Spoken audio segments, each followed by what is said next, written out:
PK நியூஸ்ல ஆனந்தயாலைன் முத்துக்குமார் அவர்களோட program event போட்டுட்டு இருக்காங்க. 7G ரெயின்போ காலனியில முத்துக்குமார் அவர்களோட அந்த பாடல்கள் அது என்னோட childhood to adolescent shifting age. அது ஒரு மாறுதலான காலகட்டம். நானே என்னவாக மாறிட்டேன்னு புரியாம சின்ன சின்ன உணர்வுகளோட அடிச்சு போட ஆரம்பிச்ச தருணம். 7G ரெயின்போ காலனி படத்தை டிவியில ஃபர்ஸ்ட் பார்த்த அந்த நாள் இன்னைக்கு வரல என்னால் மறக்கவே முடியாது. காதல், கோபம், குழப்பம், குற்ற உணர்வுன்னு எல்லாமே ஒன்று சேர வந்து என்னை ரோலர் கோஸ்டர் மாதிரி என்னை புரட்டி போட்ட அந்த நாள்.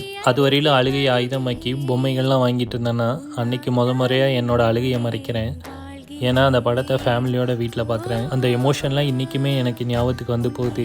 தலையை திருப்பாமல் என்னோட அழுகாட்சியை காமிக்காமல் டிவியை பார்த்துட்டு அதுலேருந்து ஏகப்பட்ட மாற்றங்கள். அடிக்கடி கண்ணாடி பார்க்குறதும், முகப்பருவை கவனிக்கிறதும், மீச வளர்ச்சியை பார்க்குறதும், அந்த வயசுக்கு அப்புறம் உருவான புது மாதிரியான நண்பர்கள்னு ஏகப்பட்ட மாற்றங்கள். 7G ரெயின்போ காலனியோட பாட்டு புக் நினைத்து பார்த்தன் பாடலை இன்னைக்கு வரையில் ஒரு 1000 டைம் பாட முயற்சி பண்ணி முத்துக்குமார் அவர்களோட வரிகள் ரொம்பவே யதார்த்தமும் சிம்பிளாகவும் இருந்தாலும் அது ரொம்ப ஆழமானதுன்னு அப்போ புரிய